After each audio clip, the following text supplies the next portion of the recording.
সম্মিলিত প্রচেষ্টার মাধ্যমে ৫ আগস্ট ছাত্র জনতার গণ অভ্যুত্থানের পর নিষ্ক্রিয় পুলিশ বাহিনীকে জনবান্ধব করতে নানা উদ্যোগের অংশ হিসেবে চট্টগ্রাম মেট্রোপলিটন পুলিশ শুরু করল নতুন এক কমিউনিটি পুলিশিংয়ের কার্যক্রম।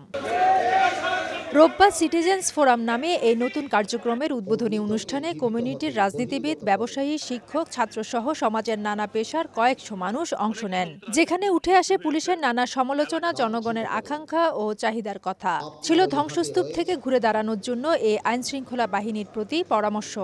আমরা এমন পুলিশ চাই, এমন প্রশাসন চাই, পুলিশ যেরকম জনগণের বন্ধু, পুলিশ একদম জনগণমুখী হয়ে কাজ করবে। নিরাপদ বাসস্থানের জন্য আপনাদের সহযোগিতা ছাড়া আমরা কোনোভাবেই নিরাপত্তা বোধ করি না। রাজনীতিকরণে কমিউনিটি পুলিশিং ব্যবস্থার আস্থা হারিয়েছে উল্লেখ করে চট্টগ্রাম মেট্রোপলিটন পুলিশ কমিশনার বলেন, নির্দলীয় এই ফোরামটি সমাজের প্রান্তিক মানুষের কথা থানা পুলিশকে অবহিত করবে, সে সঙ্গে জনগণের সর্বোচ্চ গুণগত সেবা নিশ্চিত করবে। কোনো রকম দলীয় লেজুর ভিত্তি আপনারা করবেন না, কারণ আমরা চেষ্টা করেছি আমাদের এই সিটিজেন্স ফোরাম এটা হবে সম্পূর্ণরূপে অরাজনৈতিক একটি প্রতিষ্ঠান, যাদের মূল কাজ হবে কমিউনিটি পুলিশিং এর মাধ্যমে সিটিজেন্স ফোরামের উদ্যোগে সর্বোচ্চ গুণমান সম্পন্ন পুলিশি সেবা জনগণকে দেওয়া।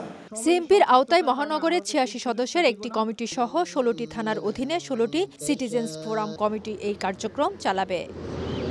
ফেদুস লিপি, সময় সংবাদ, চট্টগ্রাম।